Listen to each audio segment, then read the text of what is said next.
Bashkia e Finikit ka një sipërfaqe 44.100 hektar, nga të cilat 44% është fushore dhe 34% kodrinore. Ndërsa fusha e famshme e Vurgut, në këtë njësi vendore ka një sipërfaqe prej 9.000 hektarësh, nga të cilat 3.000 hektarë është këto kodrinore. Si rrjedhim, banorët i kanë dhënë historikisht rëndësi frutikulturës dhe agrumeve. Fundi i muajit maj shënon edhe përfundimin të sezonit të shartimeve në Bashkinë e Finikit.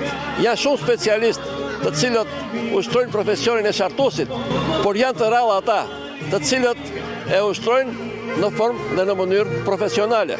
Specialisti i fushës Stefanos Muraitis na jep disa detaje për sa i përket nevojës së shartimit të pemëve në fshatat e Finikit.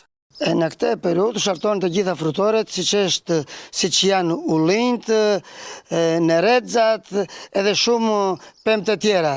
Për sa u përket udhëzimeve që japim, shartimet të bëhen nga njerëz specialist, të cilën të mos humbasim vitin e prodhimit që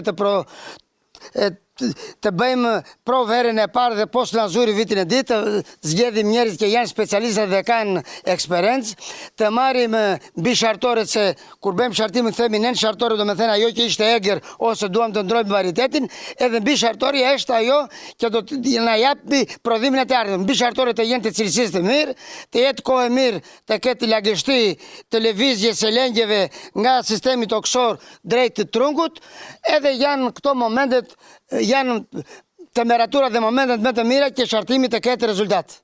Gjithsesi, në fshatat e Finikit vijnë shpesh specialistë edhe nga qyteti i Sarandës për të shartuar pemët frutore apo agrumet.